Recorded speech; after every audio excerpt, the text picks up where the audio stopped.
আলাইকুম। SSC 26 batch. তোমাদের উদ্দেশ্যে মূলত এই ভিডিওটা বানানো। আমি তোমাদের একটা প্রেক্ষাপটের কথা বলবো।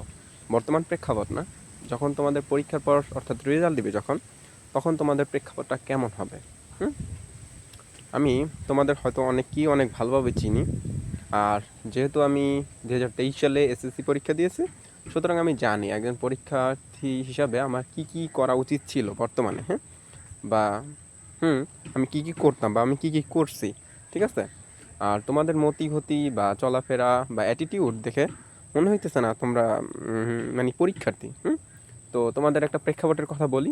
এটা হইলো যখন তোমাদের রেজাল্ট দিবে, ধরো আজকে তোমাদের 12টায় রেজাল্ট দিবে, তোমরা ওয়েবসাইটে ঢুকবা, সার্চ দিবা নিজের রেজিস্ট্রেশন আর রোল নাম্বার দিয়ে। তখন সার্চ করার পর অনেকেই দেখবা 2টা 3টা 4টায় করে ফেল করছো, ঠিক আছে? ফেল করার পর তারপর ওইখানে চুপ করে বসে পড়বা। বসে পড়ার পর অনেকের মানে রেজাল্ট দেখার পর এরকমের হাত কাঁপবে, ঠিক আছে? এরকমের হাত কাঁপতে থাকবে, ঠিক আছে? আর যারা পাষাণ হৃদয়ের, যে না ফেল করলে সমস্যা নেই, তাদের কিছু হবে না। কিন্তু যাদের যাদের পরিবার অনেক বেশি দরিদ্র, ঠিক আছে, পড়াশোনার বেস করে তাদের খাইতে হবে, তারা চায় না, বা তাদের শরীর মানে শ্রমিক হওয়ার শরীর তাদের না, তাদের এইরকমের হবে একটা, মনে করো যে মুড চেঞ্জ হয়ে যাবে মানে 1 সেকেন্ডের মাথায়, ঠিক আছে? তারপর আরও কিছু পরিবর্তন তোমাদের মধ্যে মানে দেখা যাবে, বা উপসর্গ দেখা যাবে।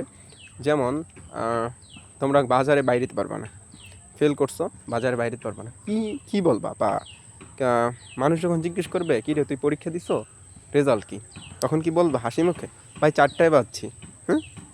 এটা বলার কোনো মানে আমি কোনো স্কোপ দেখতেছি না। বা তোমরা মানে কোন নিয়া, মানে কোন মান সম্মান নিয়ে তোমরা এই কথাবার্তা বলবা, আমি জানি না। তারপর যখন তোমার বাবা মার কাছে কেউ জিজ্ঞেস করবে কী রে তোর পোলাটাই তো এবার এইচএসসি পরীক্ষা দিছিল, তো রেজাল্ট কি, তখন তোমার বাবা মায় মুখটা মলিন করে বা একটু অন্য রকমের হইয়া, উদাসীন হইয়া তারা বলবে না, পোলাটাই ভালো করতে পারে নাই। 2টায় বাজছে, 4টায় বাজছে, বা আরও বেশি হইতে পারে বাজছে। আচ্ছা, যাই হোক। তারপর ওই যে প্রতিবেশী যে জানলো আর কি তুমি পরীক্ষা ভালো করতে পারো নাই, সে কী করবে, আরেকজনের সাথে যাই আলোচনা করবে। তখন সে বলবে ওর অমুকের পোলাডায় তো তোমার পড়ালেখাই করে নাই, করছে এইটা ওইটা, ঘুরছে বাজারে, এইটা ওইটা করছে, ইয়াকাম কুকাম করছে, ঠিক আছে? এই হইলো তোমার মান সম্মান, ঠিক আছে? তারপর তুমি তোমার জুনিয়র ব্যাচের সাথে পড়াশোনা করবা, যে জুনিয়র ব্যাচের তুমি মারছো এতদিন ধরে বাজারে, ঠিক আছে? এরা এখন তোমার তুই তাহারি বলবে, বা তোমার সাথে এক মানে ব্যাচ তো এক হয়ে গেছো তখন তোমরা, তখন তোমরা আবার এসএসসি 27 হয়ে যাবা, ঠিক আছে? তখন আর মনে করো যে ভাই ব্রাদার কেউ বলবেন, হয়তো বলে অনেকে, কিন্তু তুই বলবে বেশি, ঠিক আছে? তো এই আর কি তোমাকেও তখন বর্তমানে মানে একটা প্রেক্ষাপটে তোমরা তখন দাঁড়াই যাবা। তখন যে তোমাদের সম্মান, আমি অমুক ব্যাজের অমুক তমুক কিছু থাকে না। তোমাদের সিনিয়র ভাইদের দিকেই লক্ষ্য করো, ওগুলো কিছু থাকে না। হয়তো তারা মানে বন্ধুবান্ধব দেখে এক ব্যাজে চলে, কিন্তু আসলে তারা কিন্তু মানে যারা ফেল করবে তোমাদের মধ্যে, তারা কি কলেজে কোনো সময় প্রবেশ করতে পারবে? এই এইটা হয়েছে মানে তাদের কি ওই অনুমতি বা অ্যালাউন্স আছে? মানে তাদের ওই অ্যাকসেপ্টেন্সটা নাই, তার গ্রহণযোগ্যতা নাই আর কি, যে তুমি কলেজে আসো, তোমার এইটা দিব ওইটা দিব, বা হইলো জীবনও পারবে না। যতই তোমার ফ্রেন্ড সার্কেল থাকো, এইটা থাকো ওইটা থাকো, তুমি দেখো না, তুমি এসএসসি 25-এর দিকে তাকাও না, দেখো এরকমের মানে এইরকমের হয় আর কি, বুঝছো? এরকমই হয়, প্রেক্ষাপটে এইরকমেরই। তো এখন তোমার হাতে কিছু সময় আছে। ধরো আজকে কয় তারিখ, 14 তারিখ। তো তোমার হাতে মনে কর মোটামুটি 7 দিন আছে। এখন এই 7 দিন তুমি ফেসবুকে স্ক্রল করবা, না মেসেঞ্জারে প্রেম করবা বা হোয়াটসঅ্যাপে প্রেম করবা, নাকি তুমি মানে কী কয় চিপায় চাপায় যে সিগারেট খাবা, নাকি বন্ধুবান্ধবদের নিয়ে 5-7 জনে একসাথে বইসা আড্ডা দিবা? এটা তোমার পার্সোনাল ওপিনিয়ন বা পার্সোনাল চিন্তা চেতনা, আমি বলতে পারি, ঠিক আছে? এখন আমি তোমার সিনিয়র ভাই হিসাবে, বা ধরো আমি তোমাদের পছন্দ করি, এই হিসাবে আমি তোমাদের কিছু কথা বললাম আর কি, ঠিক আছে? এখন এই অ্যাপ্লাই করার দায়িত্ব তোমার। তুমি তোমার জীবনে এটা অ্যাপ্লাই করবা, যে ভাই বলছিল এখন কি করা যায়। আর যদি অ্যাপ্লাই না করো, এখনও তোমাদের যদি দেখি যে পরিষদের সামনে, পরিষদের চিপায় চাপায় বা রাস্তাঘাটে, ঠিক আছে, দেখি, অবশ্যই দেখবো। আমি আর তোমাদের কিছু বলবো না, আমি এতদিন অনেক কথাবার্তা বলছি, অনেক কথাবার্তা বলছি। এখন দেখো যে তোমরা কি করবা। হ্যাঁ, পরীক্ষার তো 7 দিন বাকি। এখন তো অনেকে নার্ভাস হয়ে যাবে, ভাই 7 দিন বাকি। হ্যাঁ, এই 7 দিনও তুমি মানে তুক্ষার পড়া পড়ো, কুত্তা পড়া বলে যেটারে আর কি। হ্যাঁ, ফোন বাদ দিয়ে দাও, বন্ধু-বান্ধব বাদ দিয়ে দাও, ঘর থেকে বাইর হনে বাদ দিয়ে দাও। যেটা বুঝো না সেটা বারবার বুঝো। যে স্যারের কাছে পড়ো, ওই স্যারের কাছে মনে করো ঘন্টার পর ঘন্টা বইসা থাকো। ভাই আপনি যদি এটা না শিখান বা আপনি যদি এটা না বুঝান, হ্যাঁ, আমি পারবো না। আরেকটা কথা বলি, তোমরা কেউই আমার কাছে আসবা না পড়াশোনার বিষয়। কারণ তোমরা একাধিকবার আমারে বলছো, ভাই আপনার দ্বারা আওয়াজ হইবে, কোন সময় আসবো না, অনেকে নাম্বার নিছো, এটা করছো ওইটা করছো। কিন্তু আমি আজ পর্যন্ত কেউ দেখি নাই যে আমার একটা সিঙ্গেল ফোন দিছো বা আমার ঘরে আসছো যে ভাই জিনিসটা আমি বুঝি না, আপনার বুঝাই দেন। এখন যদি কেউ বলো তাহলে আমি তার লজ্জা দিব, সোজা কথায় ভাই।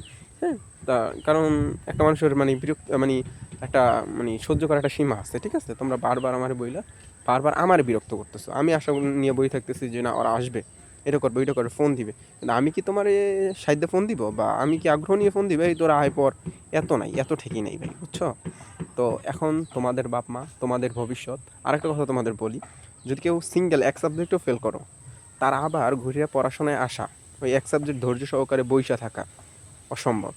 যে এক সাবজেক্টে ফেল করছে সে যে আবার কাম ব্যাক করে মানে কি বলে আবার একটা ভালো কিছু করবে, এটা খুবই খুবই কম। এটার পার্সেন্টেজ খুবই কম। এটা আর কি আগের সময় হইতো, আগের সময় 4-5 সাবজেক্টে ফেল করে তারপর একটা জিদ নিয়ে পড়াশোনা করে সে মনে কর মোটামুটি ভালো মার্ক তুলতো। কিন্তু বর্তমান প্রেক্ষাপট এটা মানে সাপোর্ট দেয় না। হুম তো যাই হোক, যদি তারপরও তোমরা মানে অনেকেই তো খারাপ রেজাল্ট করবা, আমি চাই না কেউ খারাপ রেজাল্ট করো, কিন্তু অনেকেই করবা। তারপর যদি তোমরা কামব্যাক দিতে পারো তাহলে ভাই এখন তোমরা আড্ডা দাও, তোমরা আড্ডা দাও, তোমরা মনে করো যে প্রেম প্রীতি করো, সিগারেট টিগারেট খাও, পিকনিক মিকনিক খাও, এই নববর্ষ আজকে ছবি টবি পোস্ট মোস্ট করো, এক্সের মনে করো মানে পুরো চিল লাইফ, পুরো চিল করে দাও, বুঝছো? একেবারে ছাড়খাড় করে দাও। এখন মনে করো তো কামাই করা লাগবে না, বা এখন তুমি তো মানে কামাইয়ের লাইনে নামবা না, ঠিক আছে?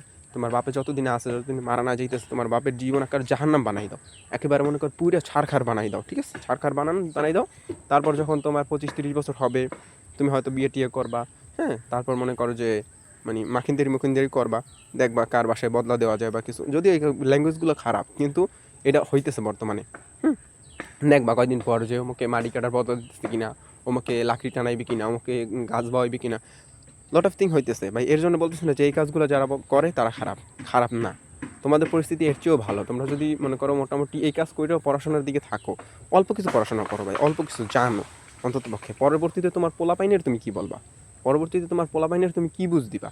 হ্যাঁ, তোমার পোলাপাইনে যখন তোমার একটা কোশ্চেন করবে তুমি কি করবা, তার কি বলার কিছু আছে? যেমন তোমার বাপ মা এখন বর্তমানে মূর্খ, মূর্খ কি মানে তাদের ওই অক্ষর জ্ঞান নাই, সুতরাং তোমরা তারে যা বিল্লিক সিল্লিক বুঝাও সেইটাই। তখন তোমার পোলাপাইনের সময় তো আরও বেশি আপডেট আসবে, এডুকেশনে মানে শিক্ষায় আরও বেশি আপডেট আসবে না? তখন তারাও তোমার ভুংসুং বুঝাইবে, টাকা পয়সা নিবে, এদিক ওদিক যায়, তারা তো তোমার চেয়ে আরও খারাপ কিছু করবে। তখন তুমি কি মনে করবা? যাই হোক, তোমার একজন সিনিয়র ভাই আর সাবেক এসএসসি পরীক্ষার্থী হিসাবে আমি তোমার কিছু গাইডলাইন কি আমি তোমার মানে পরবর্তী তোমার প্রেক্ষাপটটা বুঝাইলাম। এখন তুমি কি করবা না করবা এটা পুরাই মানে তোমার ডিসিশন, তুমি চিন্তা ভাবনা করো ভাই। এই আর কি, ভালো থাকো, আল্লাহ হাফেজ।